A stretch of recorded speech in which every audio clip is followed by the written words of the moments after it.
Fly Nubian Money. We talk about that money. We all about that money.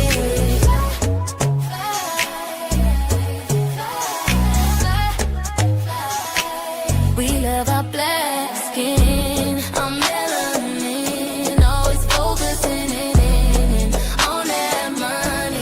We always win, money never thin, 'cause we hustling, always focusing in money, money, money, money, money, money. We got that money, money, money, money, money. We have Fly Nubian money. Boss talk, Tony, we stack it up.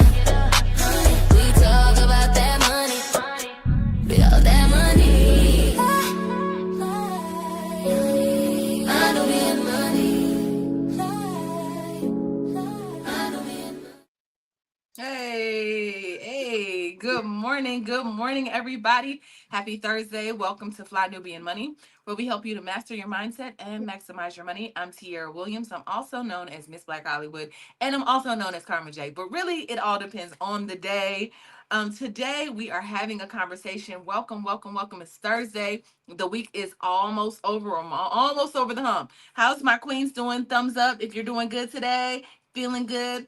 All right. Let's get this conversation started. So today we are talking about the media. So I actually saw this story a couple weeks ago. It was okay. All right. Well, there's that. I thought I was about to eat. Okay. Let me pull the picture so y'all can see it.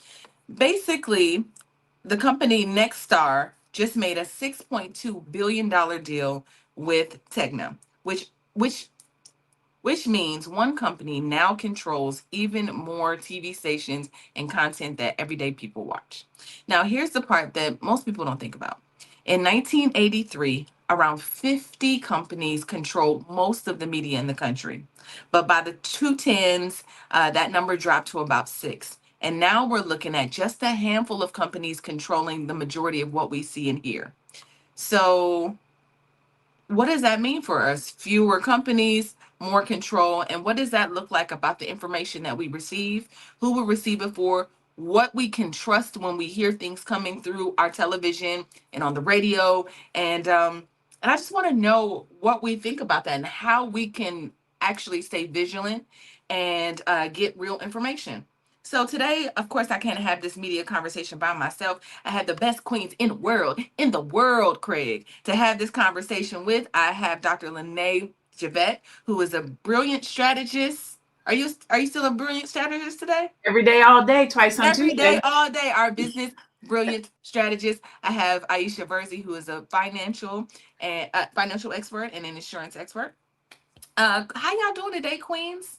Good. It's Thursday. It's almost done. We're almost out of here. We almost making it. Hello to all of our good friends in the chat. C. White, Deborah will win. Hey girl, Dennis Raggins, Double A. All right, so all the crew is here, right? We got our regulars here, and I just want to get an initial your initial reaction to hearing that. First of all, it's against the law for something like this to happen. So people are suing. I'm just going to say that companies are suing, of course. I think the last time I watched, Congress didn't want this to actually get passed, but you know who's at the helm, always writing his orders. So I wonder what were your initial reactions? I'll start with you, Dr. LaNee. What does it feel like to know that like now fewer companies will own the media? So I kind of have mixed reviews. When I hear it, I understand the legalities part of it, right? So legally, I get it. It sounds wrong. 80% of the media will be owned by one company. Bad. But I also identify opportunity. Sounds like Netflix is about to be bringing in news and radio and media, but also it sounds like there's opportunity for people who tell the truth. You got YouTube. The way that the world is set up right now, you don't need your television. I don't watch anything on TV. I only have Netflix, Hulu, Prime, Apple TV. I don't even know what's going on regular television. I get my news from the news places where I feel comfortable and safe, where I feel honest. I have no idea what's happening on mainstream TV. So it sounds like it's just an opportunity for people who are out there with real news, not fake news that they call real news, but the real news. It sounds like it's an opportunity for them. The real news, like Fly Nubian Money. Yeah. Real news. Okay, okay. All right, Aisha, what does this feel like to you? It's again, it's all about capitalism, right? When you monopolize something, then you control it. So that was the first thing I thought. I'm like, well, then it means they only want you to have some kind of monotone, same story being regurgitated so that it serves their purpose. But again, it opens an opportunity for somebody to come in as well and say, well, we don't want your narrative. We're going to create our own. Mm, And I am the same. I don't watch TV. I just listen to what I want to. I pick and mm, choose what I want. So that gives an opportunity for other people to also come in and fill those space that they're grabbing, right? Because mm. you're going to create a space for somebody looking for something that this conglomeration does not provide. So then somebody will create something new, hopefully. But yeah, that was my thought. It was so many different things came to my mind, but that was my thought too. Yeah. It's interesting because we say that, right? That we say that YouTube and TikTok and Instagram will be the way for truth tellers to tell their truth.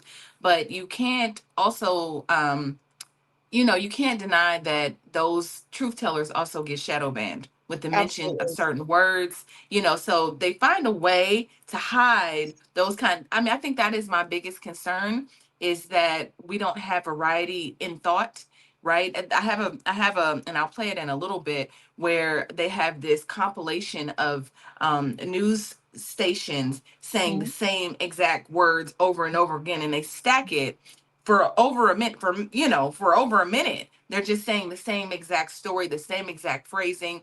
And so I think that is dangerous, right? It's dangerous. But like you said, the internet provides it. If you seek, you shall find. You can look around for news that you can actually use and it's good for you, but sometimes it may be a little harder to do that with I with can certain. use, but I always, so one of the things about what my PhD taught me is that everybody's right and everybody's wrong. And what I mean by that is whatever you think and believe, you can find somebody else that thinks and believes that. So it will Mhm. Correct. make you feel like you're right, right? If you think something is wrong, you can get online and find somebody else who thinks it's wrong, and it'll make you feel like it's wrong. Like Mhm. there's the world is so vast, and the internet opens it up to everybody. You can literally find somebody who thinks like you think, which will make you feel validated. You look at MAGA, right? It makes them Mhm. feel validated in how they think because he thinks that way too. So we must be right. Then you have Mhm. the other side that's like, no, that's not right. Like that's wrong. Doesn't and so that's one of the craziest things about how we operate in the world and media is that you will find someone to validate what you think is right, but Mhm. also on the other side. So it's really difficult to cipher through those types of things sometimes. I think so too. And I think when I think about my aunts and my grandmother who used to watch news around the clock, right? Watch news around the clock. I think that there is something intentional about the news in the way that it's used as a fear tactic to make us do something or to fear. Mhm. And to think that the sky is falling and everybody is being killed. Like it's something that can make you a little afraid to go out and do anything, right? You feel almost like, paralyzed when you Mhm. when you sit and watch the news all over. And it's the same things. In today's news, somebody has been shot 15 times, and then you Mhm. think the world is what's coming out of the news. So I just say, especially the elderly population is watching the news, and I think it's framing the way that they think, right? And so before I go to our first video, Aisha, do you want to add anything to that? I think you're so right when you say when this consistent news cycle, 24 hours news cycle, it begins to shape how you feel about your community, where you are, what's going on in the world, Hmm. even though it's skewed. Because when you go outside, whatever they're saying over and over again is not happening where you are. You're like, well, what am I missing here? But if you Hmm. consistently pour that in your heart and your mind and your spirit, you begin to think that's how the world is, right? Right. And in other countries, where I'm from, the news is not 24 hours. There's only a time for news and then it's done. Then you live your life. But here it's like literally you can put on one show and it's news the entire time. Hmm. It makes your mind go crazy and That's why I don't watch news, because it scares you. You think, oh, if I go, I'm going to get shot. If I go to the market, my family back home, they always call me, oh my gosh, we heard that in California. This, I said, what happened? I didn't know, because they are watching our CNN news that is 24 hours Yep. and thinking that's how I'm living my life in fear. And everywhere I go, somebody's going to shoot me, somebody's going to kill me. It's like, no. Yeah. Yeah. It's called programming for a reason, y'all. It's programming. That's what programming is. It programs you to think a certain way, to feel a certain way, to be so to be indoctrinated. And so I just think we have to be mindful, because even the internet can tend to get that way. Like Mhm. I'm like, the perspectives that we hear about men and women, black men and women, black men, black women are a certain way, and then you go outside and it's like, what? I can see It's that. Like, nothing like that, right? So yeah. even the internet has that same energy, where you're right, Dr. LaNee, you can find what you're looking for, but you can also find a lot of mess. And then the things that are glorified are things that are like, we The live in a messy ones. twilight zone. Yeah, like it feels like a twilight zone. And those things get they get the chorus, they get the platform, they get the Most time. And you're like, why is circulation, this yep, most being. circulation, most conversation, most Yes, I'm shares, like, most talk about right. engagement. Right. So if you think about it, you think like black people ain't doing nothing.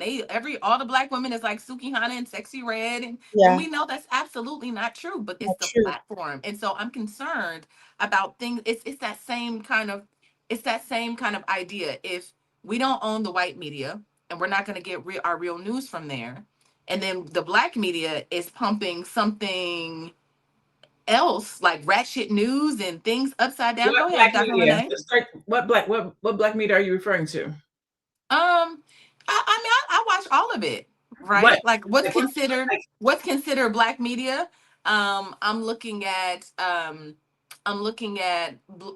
like millionaire blogs, black millionaire blogs. I'm looking at all kinds of things, right? I definitely I'm talking follow the about black Shade media Room. that I we follow all consume. Like back in the day, it was BET, where we don't have Yes. BET. So right. where are we all getting news from now? Fly Nubian Money. No, we're getting we're getting it. Well, I'm gonna just say black people is getting it somewhere from like media takeout. People don't watch media takeout anymore, but the Shade Room, they're getting Those are not black news medias, though. they're We not do not. I or don't think wait, we have Black black news media Enterprise, anymore. We don't Black have a news media. Enterprise. Mm-mm. But they only report on one segment. Like we don't Mhm. have like when BET actually had news, right? They talked about the diaspora, like what's going on in the black community with black people across all the different elements. Now you have segmented news. So this place might, like Enterprise, for example, they're going to talk about business, maybe even politics, but they're not talking about what's happening with black The people. black That's neighborhood. right. But I don't think we have a black news media anymore. No, But no that news. means, again, opportunity. I thought you were going to might say like the griot. They might Well, be I was considered. about to say, I was trying to think about it. And I'm like, what do I watch? The Griot, right? I was thinking Essence. I'm I thinking just the think my griot, mind. maybe even come on, Roland Martin, maybe. I was just about to say Roland. Yep. Dr. Boyce, of course, right? Dr. Boyce. Boyce. Remember when we used to have Your Black World with, I think that's where I first started with Dr. Boyce. We had Your Black World. Obviously that blog is gone, but there used to be it's tough. We used to have AOL Black Voices, which is where I used to also see Dr. Boyce. That's throwback. But you're right, right? There's not a lot of spaces.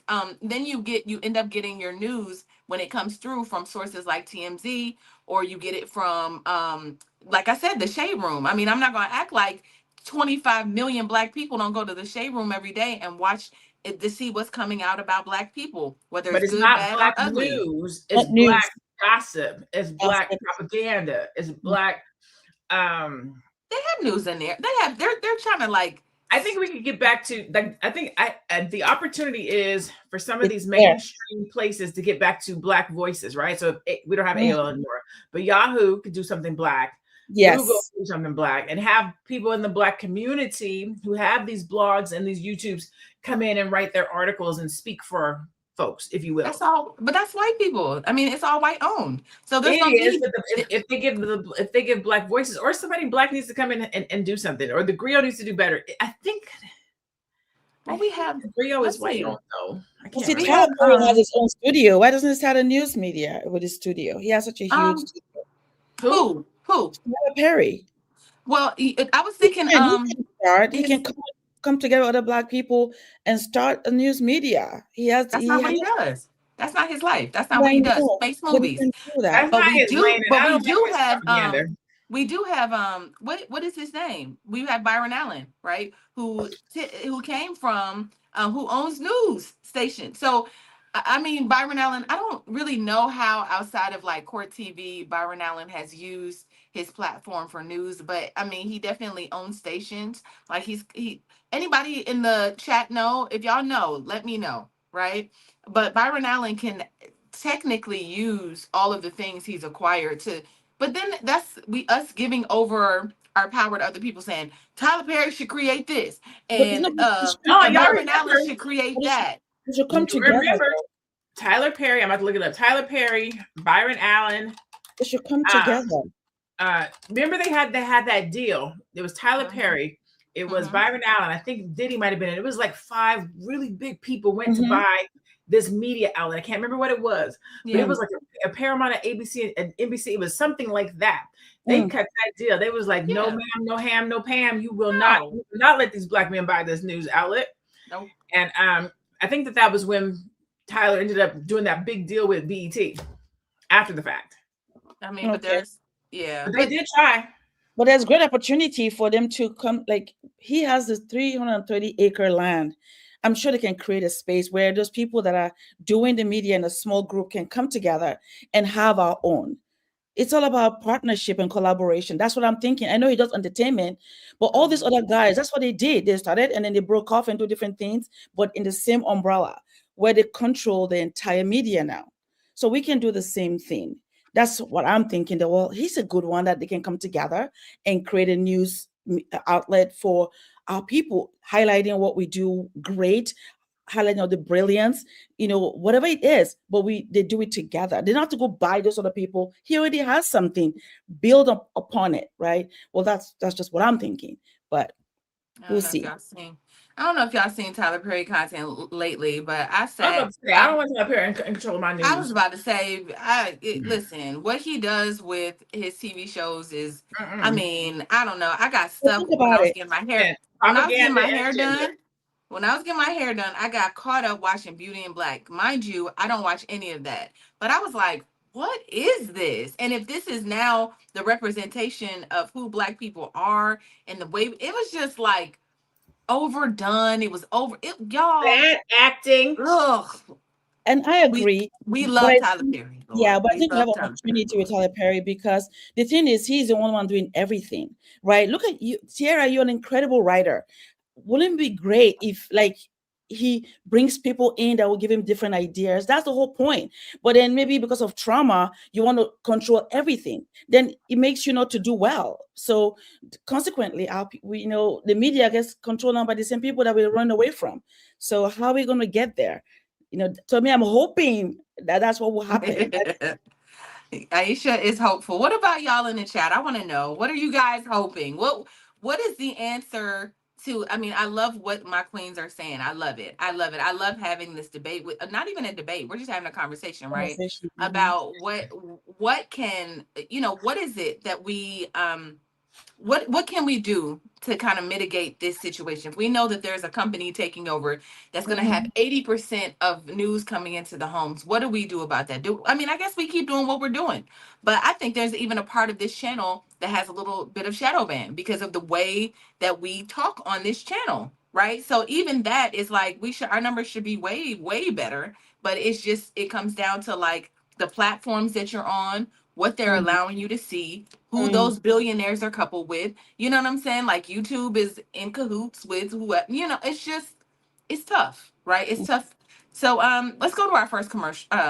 Let's go to our first video so we can just lay the foundation, even though we've been talking for 90% of American media and news was owned by 50 companies. Now, since 2011, 90% of all media and news is only controlled by 6 companies. These 6 companies are CBS, Time Warner, Viacom, Disney, News Corp, and Comcast. So what that means is 6 companies decide the consumption of 330 million Americans. What we see, what we think, and what we really feel. And adding to that, the average news anchor age is 40 years old, and it shows. Because even progressive news outlets like the New York Times are known for being openly transphobic. This is why we created the Gen Z Report. The Gen Z Report is a news outlet by Gen Z people for Gen Z people. We cover all topics, especially those that are intentionally overlooked by major news. Okay, so listen, this young man is doing that. I mean, I don't know when he started talking about being transphobic, but what I'll say is, I think I missed that part. But what I'll say is that I think people are listening. What it says is, I don't like what I see, and so we're creating something against that. Did you all know that Fly Nubian Money is the only female, it's the only Black female podcast that goes 5 days a week and talks about these topics that we talk about on the internet? Did you guys know that? We're the No. only ones that do it. There's nobody else that does it. Maybe they release like a show a week or maybe 2 shows a week, but there's nobody else that does it 5 days a week quite like we do it. So I think, you know, but the thing is, it's like the things I think we're intelligent and we have perspectives, and so sometimes that can be hard to it's like that's not. I'm not gonna say it's not celebrated on Black platforms, but it feels like if I was Sexy Red and Dr. LaNee was Suki Hana and Aisha was, I don't know, I know, right? insert any Lotto or Megan Thee Stallion, right? And we had a news show and we was talking a certain way. I feel like it would be all over the shade room, and so, or all over news media, I think right? that's Clips. the sales. Being salacious sells. Yes, yes, it does. It sells. And then, no, but we have to choose not to do that because we understand that in our community that doesn't help us. It's then we're actually going back to the narrative again about us as a people, right? Because when you go watch other shows, they won't do that and they will go viral. But then as soon as someone that looks like us does anything crazy, let's so that they can show again that that's how they are, that's who they are. But we're not like that. So we're not going to cater to that narrative because we know that we're better than that. It's as simple as that. You know what is interesting? So I don't know if you guys knew this, but I have a journalism degree, and news was one of the things we had to learn. News, we had to learn to write journalism, like old school objective journalism. It wasn't like it is now where you could just say whatever. You had to be objective. You had to present both sides. There couldn't be a bias, or I would get an F. For me, I was just a little too creative. Like I used to be like, in the spring, in the twinkling stars of the night, my teacher would be like, it's a news article, go away, but for a little bit, I reported the news, right? And so what I noticed in those spaces was that whoever the executive producers were or whoever the hires up decided what was news. And so that's concerning. Dr. LaNee, when you consider who decides what's news or not, right? And it's all of these different like white people. When we think about like platforms like CNN and MSNBC, there's certain things that will not reach the newsroom only because a certain people are deciding what is considered news, and then likely that's connected to money, right?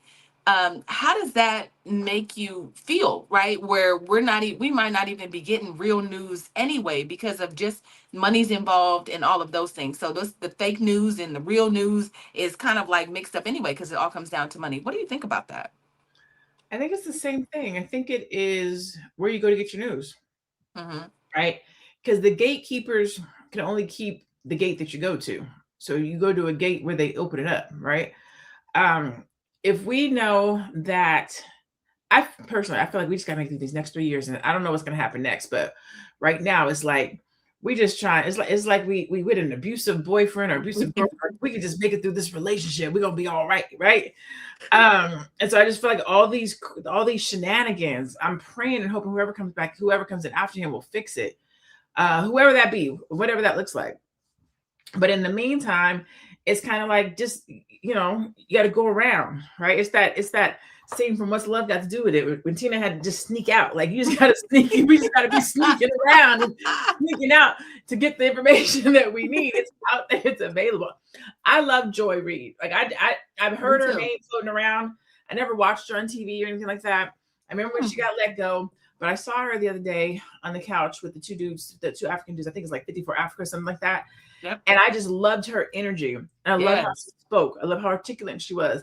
I love her breadth of knowledge and wisdom and how she could break things down. You just got to go find the people who are talking the talk and telling the truth. That's it. Like, literally, I feel like you can't trust anything that's on TV. You can't trust anything that's owned by somebody that gets paid to speak. Because if they're getting paid to speak, somebody is controlling the agenda, which dictates what I get to know. So I want to go find somebody who has my community, and by my community I mean me, the best interest at heart, and that's what I'm gonna listen to. You said something. You said, what it makes me think of is that truth may be subjective, right? Because it feels like we're in a country where truth is, it just depends on how you feel. And I'm coming to you, Aisha. Truth now is how you feel. Like you said, you can ignore truth, what is considered facts, right? And just go and get alternative facts, right? I was about to say something, but it's like what is true doesn't necessarily have to be real, if that makes sense. So Aisha, I want to kind of talk about that. I don't want to use the example of trans because I don't have no issue with trans people, but I'm saying like what can be perceived like, somebody saying I'm a woman and they were born a man, right? And there's nothing wrong with that. But I'll say that I see the news kind of like that too, right? Where you can go wherever you want to get the feel good truth of whatever it is, even if it's not true in real life. So living in that delusion. So what do you think about that, where truth can be altered? You just said it. Living in that delusion, right? Because to me, truth is truth. Whether you agree with it or not, it doesn't change for 1,000 years. What is true is true. But when a community or country where really everything comes down to money, how much more money can I make? So then truth becomes subjective. So I can go find what makes me feel good because somebody else thinks it's good and I'll do it, right? Or I will follow that narrative. Whatever you're looking for, you're going to find in a place where it's all about money. How much can we make? How much can we squeeze out from these people so that they can say they are also validated, right? When we know that truth is truth, whether you like it or not. But of course, again, once money is involved, it always goes like that. There's always shadiness. There's always, well, maybe I'll accept just what you said, and now the rest it's left up to you, right? So we have to also understand that for us as a people, for me, I feel the best way we can remedy that or try to at least come where we can benefit from our own news is really find a way where we can create our own outlet, like we're doing in Fly Nubian Money. So people can hear from us and understand that, no, whatever you hear out there about us as women or Black people, the truth is we are also people that are educated, good people, moms, wives, sisters. We're not ratchet people because that's what you want to believe and that's what is being sold to you, right? So again, truth is true, whether I like it or not. And I just believe that because in this country, capitalism, that is where the alternative starts to fall in. Whatever feels good. It feels good, baby. Let's do it. That is the right one. Well, how do I feel today? I go look for that news. And then that makes me feel like I'm doing the right thing. But yeah, you have to find a feeling. News is a feeling. How do I feel today? Before I go to this next video, Dr. LaNee, I'm gonna ask you this. Do you feel like because it was so hard for us to name Black-owned news outlets, it's like, well, we can go under the umbrella of AOL again, or no, we can't because AOL is gone, but Yahoo or one of the white companies. Do you think that Black companies have been squeezed out? Do you think that we sold out? What are your thoughts around that? I think both. I think squeezed out and sold out. I think Viacom buying BET was the beginning of the end. However you do, you have like your Kathy Hughes and things of that nature, but Media One just never came through and took over quite the same way. I wish she would have bought BET or went to her family. I think there's, again, opportunity in these types of times. And the thing about opportunity is it doesn't have to be that you have a news station, news outlet in the traditional way. You can create a YouTube channel where everybody's like, this is where this person, they talking that talk, they're doing all the things. I think, again, opportunity. I think that this creates an opportunity for somebody or a group of somebodies to say, we're going to report the news. We're going to talk about the Black things and the things that make sense to us as a community, but we're also going to hit what's going on in the world so that you're aware. And that's what I think. I think opportunity is there. Anonymous talked about Mark Zuckerberg, Larry Ellison, Leonardo da Vinci. I think the Ellisons, I think you had talked about this a little bit behind the scenes. Yeah. I remember when Larry Ellison was going to give his company to one of his sons, but during the election, that son spoke against Trump. And because that son spoke against Trump, he ended up snatching it back and giving it to his other son. Yep. Now, this son over here was the son who was supposed to take the helm. He was the smarter one, the one that was in line, the one that was trained, the one that was raised up. But because his views didn't match the dad's, he gave it to the other son who he could mold, manipulate, who wanted to please his dad and would do whatever he wanted. So this thing runs deep, right? This is how you get generational. Sometimes I ask myself, like, how is racism still here? Like, with everything that's going on in the world, how is it? And it's still here because people still teach it. People are still teaching it to their kids. They're still saying that this is the better way. Make America great again. When the fuck was America great? And for who? Like, we're make it great to win. When exactly? Sorry. No, I love that. You know, it's interesting. I always say this. I say that the system that was built 200 years ago, 100 years ago, is still the system, right? Present. It's still those same laws, those same policies still exist. So until you dismantle the structure itself, the system itself, the laws, the policies of what was America was built on, it's always going to enforce what that's the they. We always talk about that. It's like they don't want us to, and I was like, well, who is they? Who is Right? they? That's But what this movie's about. They control the narrative. They control the media. Yeah, but they is the policies that was, you know, enforced that people were like, yeah, I mean, but you know, this is just the way it is. It's the law. It's the policy. I mean, this is what it is, right? And after years and years of that being enforced, America still looks like the trash it is. So let's go to this next video, and I'm glad you brought that up in terms of serious news and all about of that. the future of media. Nexstar and Tegna. Remember that merger I spoke about last night? Well, Nexstar came out praising Donald Trump and the FCC chairman for greenlighting this merger that will consolidate local media and fundamentally change media as we know it. Nexstar has declared itself the anti-fake news. Donald Trump praised this deal, saying that it will help knock out the fake news. Now, under this deal, local television stations, 60% of them will be owned under this new Nexstar-Tegna merger entity. That is way above the 39% cap previously allowed. But it's allowed because Trump wants to fundamentally change the way media works, which is why independent media has never been so important. So if you can, subscribe to my Substack at the link. You know, everybody's like, listen, we in trouble.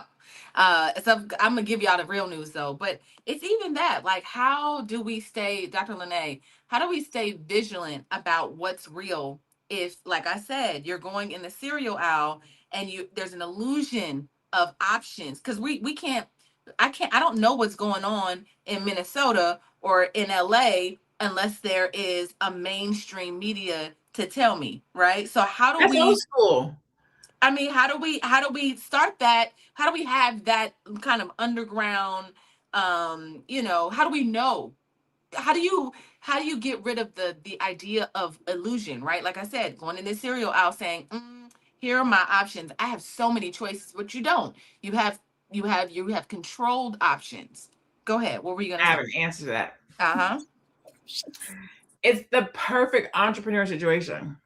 If something is broke, you fix it. If there's a gap, you fill it in. So if I'm walking down the cereal aisle, I don't want Frosted Flakes. I don't want Fruit Loops. I don't want Honey Smacks. I love me some Fruity Pebbles, but I don't want those right now. I can make my own cereal. You know what? I'll make it myself. Like, I'm not finding anything that I like. I'll make it myself. You go, you get your website, you get your YouTube, you get your 2 or 3, 4 partners, maybe one in the north, one in the east, one in the south, one in the west. Boom. So now we're covering all the areas, and we start a news channel. You're going to report on what's happening on the east side. You're going to report on what's happening on the west side, so forth and so on. You get people up under you to come to you and be like, hey, this is what's going on in Cali. Hey, this is what's going on in Arizona. Hey, and now that's being filtered through, and you literally can create a conglomerate of people writing and sharing news and information that flows up. Each one of those people who writes an article then shares it with their community, and then that's how you get it out amongst the people. I write something, I'm going to share it in LA. I write something, I'm going to share it in San Francisco. I write something, I'm going to share it in Arizona. Boom. Now we're all sharing the same articles in the news. So we literally can create virality amongst Black people. It just has to be organized. Like, everything is possible. Otherwise, Aisha, what do you have to say about that? Do you want to add anything to that? Because I think that's interesting. It is interesting, but I also love what Anonymous was saying. I have Cocoa Pops on my refrigerator. That's funny. But listen, I think we just need to find a way, like LaNee was talking about. We have people in all the places reporting news. If I'm here, because we come together and collaborate.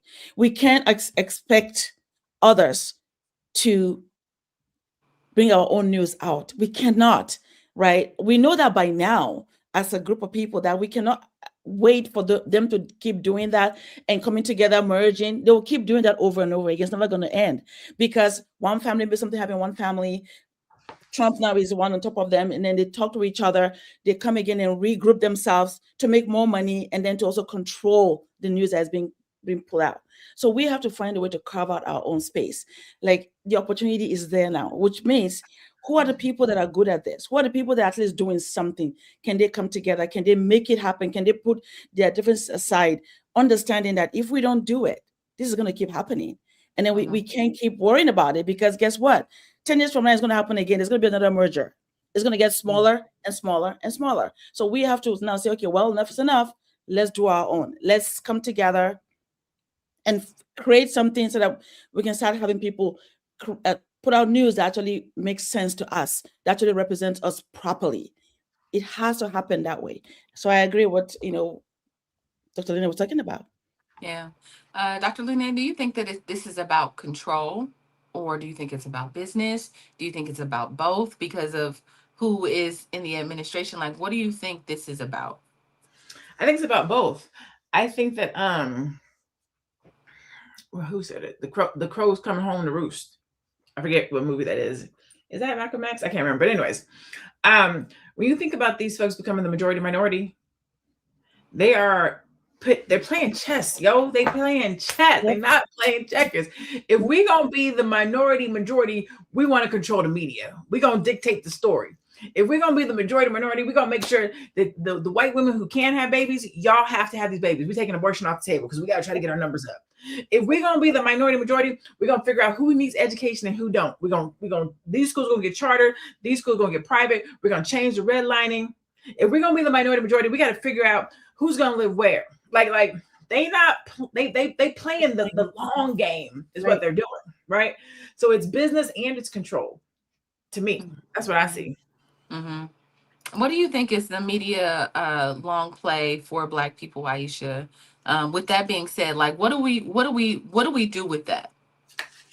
I think a long play to me is obvious, that they want to keep monopolizing and holding that bag for as long as they can. That is what is happening.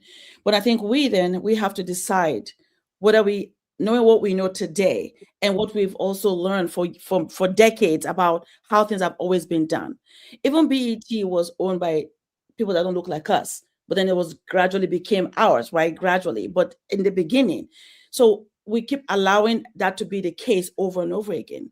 So I think we have to come to a decision where those that have that strength in that space of media, news outlet, or reporting that are like us have to figure out how to come together, because I know we have the money. We do. We have the billionaires also in our communities that are our people. Are they not seeing this happening and they want to also correct the problem, or they just think it's okay? So we have to come to that realization and agreement. These guys behind closed doors make an agreement with each other that no matter what happens, we're going to stay like this because we have to keep that power. But somehow it's like we don't see it. That's what's happening. So we have to now decide. We have to make that decision that, you know what, we know what's happening. We can't keep allowing it to keep going on and on. We have to do something. And that doing something is collaboration. We have to collaborate with our differences and anger, frustration, and still say, we got to do this because it's important. Yeah, That's yeah. I feel like we're entering the Hunger Games, right? May the odds be forever in your favor. Like, if you find you some good news, cool. If you don't, you belong to us, right. right? That's I think you have crazy. to be vigilant and intentional, Yes. right? If you just follow the light, okay, this is what they say and that it is, and you just follow the light and just hopping along, they send you to the slaughter. But if Yep. you use your third eye, you get free, you get with the right people, you sitting at the right table, you will know, yeah, we don't do that. That's not how we Yep. operate. That's not what we think. That's not true. You can decipher, discernment and whatnot and go the other way.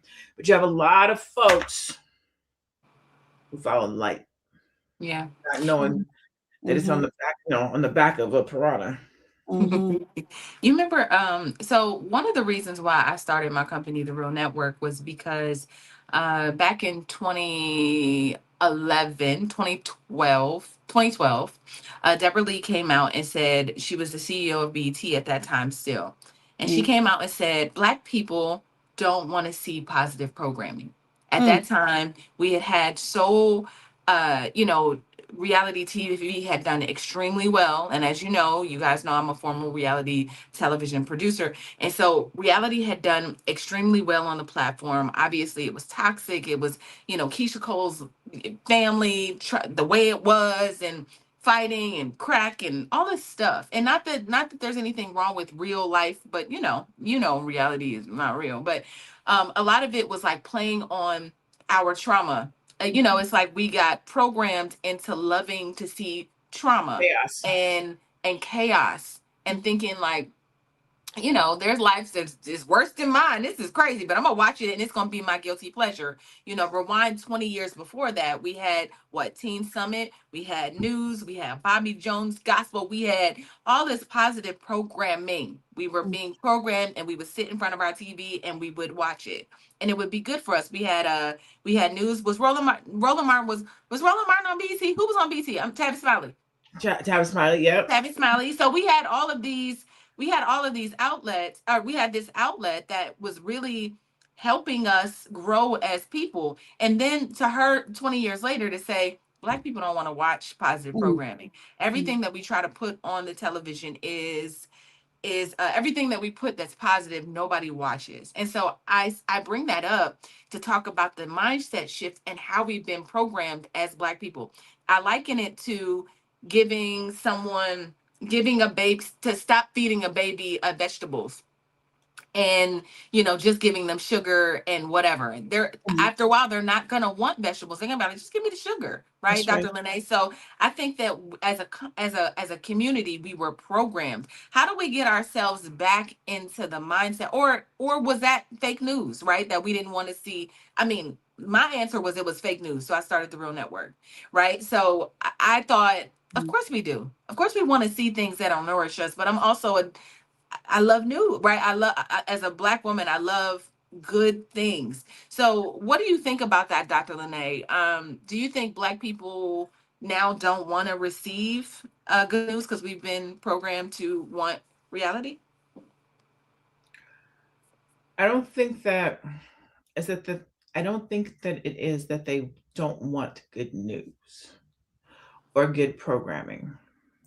I think that it's that we're force fed so much cockamamie, chaos, trauma, bad news that you become numb to it, right? You have social media, which has tainted how we can sit and watch programming. People are less focused than ever, right? 5 minutes, 10 minutes, sitting through church, like all of it, our level of patience and our ability to focus. I think all of those things factor into it. I think that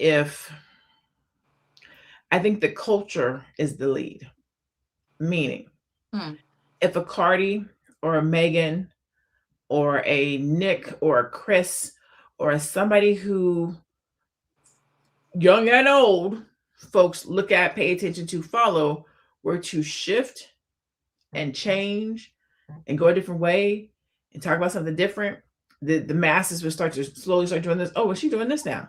Because that's all that happens. Everything sways. If the music goes this way, the culture goes that way. If the TV shows goes this way, the culture goes that way. Like, we just go with whatever the trends are. Like, but if somebody said this is the new trend, then folks would go that way.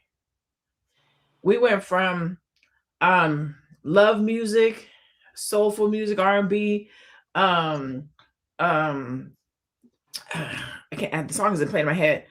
Remember destruction, we're headed right there. Self-destruction. Self-destruction. We went from positive rap, we went from that in a different world. Live like that's what we saw. So because we went from that, we went to go to HBC, that's what we saw, to now we were dropping it low and spreading it wide because that's what is the trend in the culture. So if the trend in the culture changes, so do we. Yeah. I just think, again, I'm going to say this. I don't think that there's ever been a shift in culture in a sense where I think what is giving a platform has shifted, right? So if we were influenced by going to HBCUs in the 90s saying, like, I watched A Different World, I was watching Living Single, I was watching, like, Black people were able to see themselves, The Cosby Show. We were able to see ourselves on television. That's why representation matters. That's why I'm in California right now, because representation matters, right? So we were able to see ourselves in a way and say, like, oh, I can go to college. I could do this. I could do, and I think that there's still good shows that exist. Obviously, we're not getting greenlit the way that we used to, just because of, times changing. Y'all, I mean, we could have a whole conversation about Black movies that are greenlit are based on other people's numbers. So there's a movie coming out that Will Packer produced called You, Me, and Tuscany. And there's a young lady, I can't think of the movie right now, but I think her name is Nina. Nina, y'all. So Nina's number, she's a director. God dang it, what's the name of the movie? Anyway, there's another movie that's supposed to come after that. But they're saying, based on if Me, You, and Tuscany does well, we'll see what Will Packer's numbers look like, and we'll decide whether we're going to distribute this next movie, right? That's how Black movies are handled, right? So it's not even, you know what I mean? Everything. So I'm just going to say this. I'm saying all that to say that um, when you give other people power, and when we are not exalting the right things, right, we just get drama. And I just want us to be mindful. I guess that's it. I just want us to be mindful about the things that we put on a platform, because it really affects, like Dr. LaNee says, how we all see ourselves, what we think is possible, what we celebrate. Right now it just looks like Black women are ratchets, and we know that's not true. Aisha, do you want to add something to this before I play this next video? No, I think, you said it really succinctly about that. And I agree that whatever it is that is put out for us to consume, because I remember, Cosby Show and Living Single, those to me were positive, because it shed a light that it's just truly living regular lives. But then today, when you see what is put out compared to those, it's like complete polar opposite. Like, truly, as if we are these kind of people that have nothing going for us. That is what it seemed like. That's why I also love Dr. Boyce, that is refusing to agree that, no, that we are these people, we can do this, we can do that, we can save money, we can grow money. That's not true, right? So it's what we agree to consume. Do you know what's funny, though, as we're speaking, these people that are buying these stations or doing or reporting this news, if you notice, they do not talk about their own people. They shield and protect themselves so much that you don't see any craziness about them. It's only about how powerful they are and how much money they make and how they're so well put together. Again, that's what they sell to us. While they throw us in the garbage can. and just keep giving them that. That's what they want. And then even one of us is saying that we don't buy good stuff. Nobody watches it. Can you imagine that? Mhm. Well, Mhm. it's a narrative, but we have to say no more and listen to those that are positive, that keep pushing us the right direction, and encouraging the others to do the same. We have to do that. Yeah, you know what's really interesting, and I'm coming to you, Dr. LaNee, is that I think that we, because of what we're given, again, I'm gonna keep going to this cereal box, to this cereal aisle, because I do think there's two companies that own all the cereal, giving you an Mhm, illusion that it's mhm. not that, right? You got Kellogg's and you got the, whatever you have the Post. two companies that own that section, period, giving you the illusion of options, right? So we have all of these companies giving us reality TV, which it feels like an illusion of television. It feels like television, but it's an illusion of options. What do you think when Black people are saying? Every time I hear somebody talk about like Beauty in Black, which to me is not a positive show. Um, Sorry, Tyler. It's not a positive show, and you see Black people praising it because we are so hungry for good content or content at all, or you see reality TV, right, which is what it is, and you see Stars is putting out all 50 cents content, which is about killing and drugs and all of that stuff. So we end up watching things that's like, oh, this is just my guilty pleasure. But you're getting those ratings up, P Valley and all these shows, and no shade to those filmmakers. A lot of those filmmakers, I know or have a degree of separation from them. But like when you think about the big picture of what we're receiving and the messages that we're getting and how we're being influenced, because what you basically were talking about was influence. Like, how do we stop these bad things from being our guilty pleasures? And because ratings is one thing, like it's what it's communicating to the companies is that we like this. The Mhm, numbers are high. This is what Black people watch. How do we curb that? You gotta stop watching it. mhm, You made Stop a good point, watching. actually. I never thought about it from that perspective of even folks who watch it as a guilty pleasure is included as Black folks watch this. Yeah. that's right. Even if you just watch it a little bit here and now, just a couple of times, binge it, it's not your normal go-to, it still contributes to the rating, which overall says, look it, even these kind of folks watch it. Like they all watch it. I'll Yeah. watch it.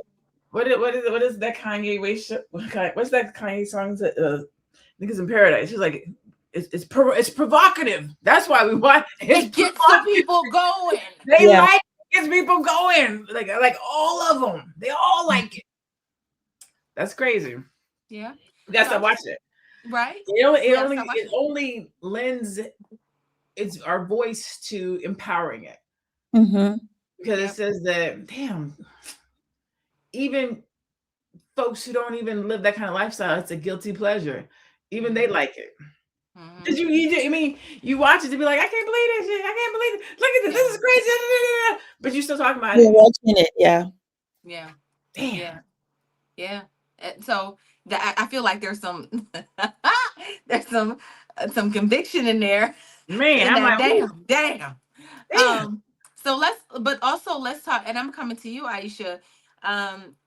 Somebody said something about the algorithm, and let's talk about the algorithm, because you can hit a couple of what does it says? The Black Lexicon says the algorithm is the matrix, just like the movie, right? And so you can click on a couple videos, and now the company knows that you is gonna give you that kind of content. So even that is programming what you watch and what you're consuming and what you like. And when those things are toxic, in my algorithm, I realize that when I get up and I'm going through Instagram, it's like immediately it's like Black man kills Black woman and murder suicide. I'm like, it's news, right? I'm like, man.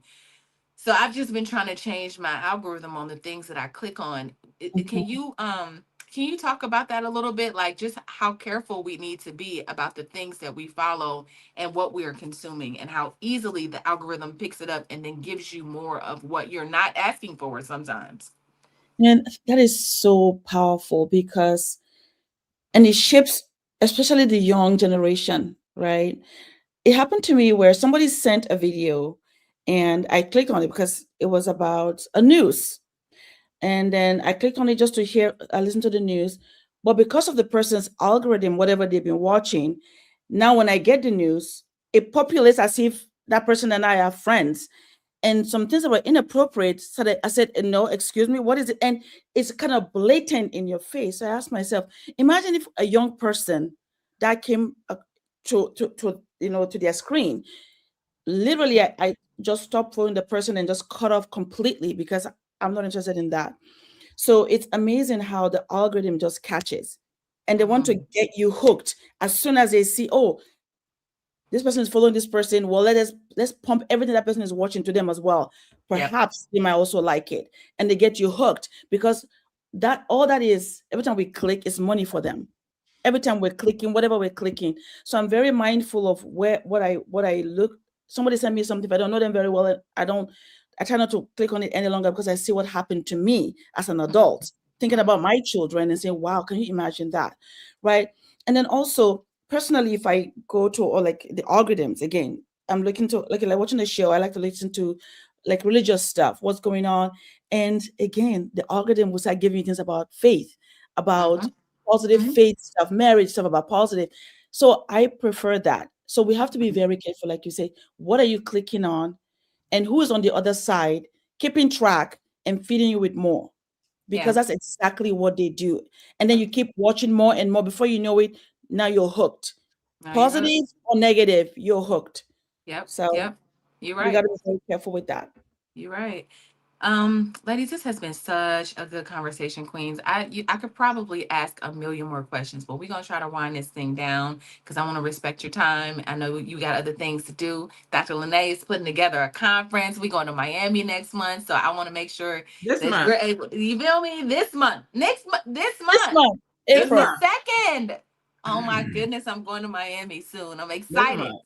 month. But before I do that, I found another reason to celebrate Black people. Y'all, it is Women's History Month. Somebody told me it's Women's International History Month, but either way, Black Women's History International Month, whatever it is, I'm about to celebrate Black women right quick. So today, because it's Media Day, I want to talk about Kathy Hughes, who is a media powerhouse and founder of Radio One.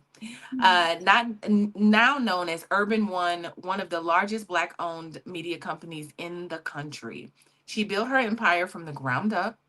Come on, focusing on content that speaks directly to Black audiences, and became the first Black woman to lead a publicly traded media company. Shout out to Kathy Hughes today. We honor you, sis. We appreciate your contributions to our community. Um, Now we're going to get into our final thoughts. Actually, let me read some stats right quick because I think I have those too. Y'all, I'm on the ones and twos. So thank y'all for y'all grace every single day because, I be working through it. All right. So my stats are here on my side. So Nexstar is already the largest local TV station owner in the U.S. So Nexstar, the company that merged, is already the largest local TV station owner in the U.S. In the 1980s, about 50 companies controlled 90% of the media. Obviously, we know now that is now 6 companies, now 5 companies with, this new merger. Today, roughly 5 major conglomerates dominate most media content. So we got to watch what we watching. Got to watch. Media consolidation continues to reduce competition and increase centralized control. All right, my queens. Let's get into these final thoughts and where people can find you. I'm going to start with you, Aisha. What is your final thought and where can people find you? Or should I ask you a question? That's Go good. ahead. Give us your final thought. You want a question? No, this is good. This is good. All right, Thank you. good. Thank you so much. I think my final thought is the same. I really believe that as a people, we have to collaborate. If we collaborate and put our differences aside and think about future, 100 years from now, what will our community be looking like and how is the society affecting them? How can we control the narrative that our own people listen to? I think that collaboration can fix that because I believe that we have enough wealthy African Americans, literally, that are billionaires that can come together with everything that they know and they've learned and create a space where creators like yourself that are great writers, and then people that are in the news media that understand how to report news, they can come and create a space for them to actually do that work so that they can represent us the proper way. That's what I'm thinking. Collaborate in this space and get that happen.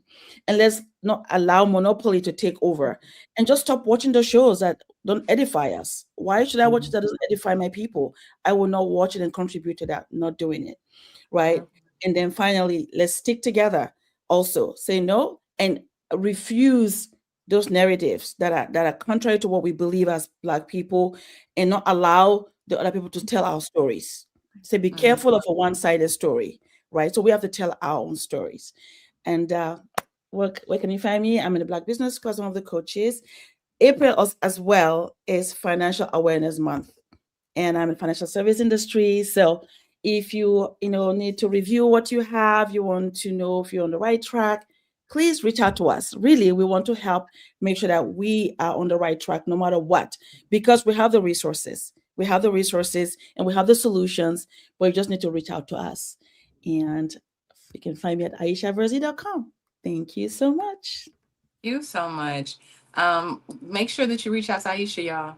Financial Awareness Month, aishaverzi.com. All right, Dr. LaNee, what So it is. I wanted to go back a little bit. You were technically, we were right. So April is recognized as International Black Women's History Month. Established in 2016 by tech consultant and entrepreneur Shop Battle in Atlanta, this month was created to specifically highlight the contributions, achievements, and legacies of Black women, women of color, and women of African descent globally. The movement aimed to fill a gap in education and history, ensuring that Black women, often overlooked during Black History Month in February and Women's History Month in March, received dedication and recognition. So it is to make sure that all Black women, African descent, et cetera, get recognition, so that they don't, I guess they were being looked over during Black History Month. And then following that, it's just Women's History Month, but they ain't talking about us in Women's History Month. Well, we do. We do, yeah. So that's how we got to International Black Women's History Month. All right, cool. So I'm gonna find women internationally, y'all, That'd and be we're cool. gonna celebrate them this month. I think that's cool. Thank you for letting me know that, because I was like, Yes. what? I don't know. Okay. So Yes. what are your final thoughts, Dr. LaNee? So my final thoughts in alignment with that, and the reason why I know that is because that's when we do Black Power. But let me talk about today's event first. I think that where you get fulfilled, where you get your cup filled, where you get your media, where you get your empowering, where you get your knowledge is important. And that's why I have Black Power.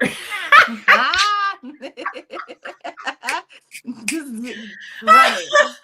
And that's why we have rooms like Black Power, so that you can come and get fulfilled with real news, not fake news, real news about your business, about your life. You can collaborate, you can make money, you can learn, you can grow.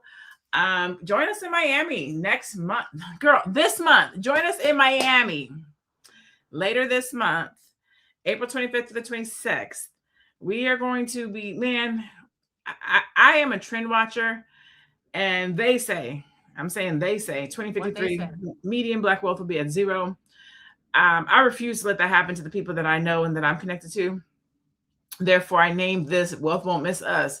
Like the folks in this room, wealth is not going to miss us. Wealth is not going to pass us by. We're not going to be in the numbers of the 0. I don't know who will and who won't, but I know we won't. And so I titled it Wealth Won't Miss Us, because we're going to really get into how to have a prosperous and profitable and consistent business that sustains. And so if you feel like your business is not where you want it to be, come join us in Miami, April 25th to 26th. And you can go to Black Power, BlackPowerHer.com or BlackPowerConference.com, either one. Get signed up. We also have a 5-year commemorative brochure. So if you want to advertise your business in the brochure, you can do that as well. Ads start at $50. We have a quarter page, a half page, and a full page. They start at $50. If you would be interested in advertising your business, you can reach out to me either at the website or just DM me either. or I'm or interested. DM me. You Huh? didn't say that. I'm interested. Well, okay, I'll send it to you. I'm going to send it to all the queens, but because you're a speaker, my speakers I'm gifting Oh, because you're a oh, speaker, oh. right? So as a speaker, you get one gifted. I'm sending you guys your thing today. Because I figured you might want to do something for Karma J or something like that. So as a speaker, that's one of your perks for being a speaker. So you don't have to worry about that. But I definitely want Aisha to be in there because with what she does, it makes sense to go in there. So what I'll say is I used to do the Black Business Catalog for the holidays years ago. And we used to get 400,000, 500,000 impressions back in 2015, 2016. So I can't even wait to see what we do with this document that we're going to, because this is my 5 year. I'm about to put it on social media, my email list. It's about to go everywhere. So yeah. Boyce is not a queen, but he is our special guest. And I'm going to tell you why. One night I was talking to Dr. Boyce, and so Dr. Boyce is my mentor. And we were talking one night, we were talking about women in leadership, women in business, and what it is like. How do you date? How do you run your business? Are you the same CEO as you are in a relationship? Like we were just talking about, how do I feel about splitting my money or sharing my money? Like we're just having this conversation. I was like, man, more women need to have this conversation. So I was like, you should come to Black Power. I was like, have you sat in a room with all women before and like carried on a conversation? Like, let us quiz you, let us talk to you, and he was like, I'm down. So that's how he got on the flyer. Just from I a just think it's important to conversation. have. I think it's important to have a man in the room always. I think too often Yes, Black women get perspective. into these little rooms where it's like, and then men think this, and then men think that, and you have conversation with a man. He's like, we actually don't think that at all. Like Correct. that's not even it. So I'm actually glad that you said that, and that Dr. Agree. Boyce is coming. Mhm. I know we're Yeah. just gonna have a good time. I like Dr. Boyce. And have a He's amazing. perspective. He's amazing. Was that your final thought? Are we good? That's my final thought. Get in the So make room. sure you check my homegirl out. Make sure you check my sister, my queen, my friend, my good girlfriend, my sister friend, Dr. LaNee out. And come on to Power Her and meet all of us. We want to see y'all. Mhm. We want to meet y'all. Hey, I'm going to teach you how to tell a story.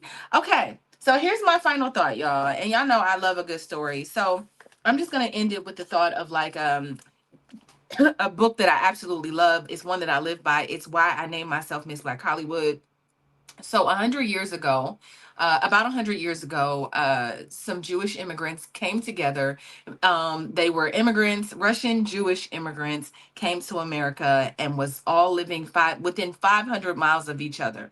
Came to America, and when they got to America, of course, they hated Jews too, right? Here in America. And so what they thought was, why don't we uh, picture what they saw, motion picture had just come out, like picture movies had just come out, motion picture had just come out, but silent films. And so they Mhm. were like, why don't we use this silent film to create a new representation of what Jewish people are, right? So they would make these picture films, these silent films, and they would put themselves in there as doctors, lawyers, businessmen, and all of that. Even though, and people hated it because they used to say, that's not what Jewish people are like. They're actually the scum of the earth. Y'all know Americans, right? All the white people, they hated it, right? Fast forward 100 years later, you cannot think about a Jewish person without thinking about success, without thinking about business, entrepreneurship. The name of the book is The Empire, An Empire of Their Own, and it's about the top five, the Warner Brothers, all of the big five who started studios here that are still standing 100, now a little over 100 years later. And so it just made me think about how Black people could do the same, right? Mhm. We could create content that even if we don't feel like it, I don't even think it's a projection because Black people are lit. We don't need to. We just need to tell good stories and have that Mhm. representation and things that people can watch that can change their perspectives of who they are, right? And their children's children can see, like, now you can't, like I said, you can't think of Jewish people without thinking success. And That's 100 right. years ago, that was not the vibe. It just Mhm. wasn't, right? So they manifested it. They created it. We Mhm. can do the same thing. In 100 years, I just want Black people to be lit. And so I decided to create a company. Obviously, I work at the Real Network. My company is the Real Network, and we are all about telling Black stories. I've partnered with Dr. Boyce. We've made positive Black films. And so that is my contribution, and hopefully 100 years you will look at my work on this here internet and think, wow, this is part of my legacy as a Black person, but also it can be a part of my legacy. And even what we're doing today is ministry to me. It's people looking 50 years from now and saying, oh, this was a cool little show back in the day, look how old it looked, or whatever, because there'll be advancements, but our voices are here. Our voices are here, and we are sharing with you things that you will be able to use for years to come. So I think it's important to just start to be intentional about the things that you're watching, and how, we should demand for better representation. We just should, y'all. We should. We should watch things with better representation. I'll get off my soapbox now. My name is Tiara Williams. I'm also known as Miss Black Hollywood and Carmen J. Like I said, all depends on the day. But if you're looking for me, I'm at Miss Black Hollywood across all platforms. Like Dr. LaNee said, I'm in Miami a couple weeks from now, turning up, helping you understand the power in telling your story. It's the one thing that we all have that we can use in our lives, in our business, to take ourselves forward. It's something that we all had. God gave us all a story, and so we need to use it for our business, our advancement. And so that's if you want to work with me, I'm at MissBlackHollywood.net. All right, that is my spiel. Yes. All right. I don't have an outro. Dr. LaNee, do that thing that I like when you do. Do the thing that you did. Hold on. Wait a minute. Before you do that, y'all text Queens to 87948 if you want to receive notifications for when we go live. We are also on Spotify, so you can take us with you on the go if you need to catch up on all the shows that we have done. This is our anniversary month. We hit 2 years on April 24th. April 24th of our 2-year anniversary. So we have over 500 episodes of Fly Nubian Money in the world. So go back and, we get it lit. We get it popping. All right, Dr. LaNee, take it away. Be blessed. Be blessed. Stay Black. Have a beautiful day and be one. We'll see you tomorrow.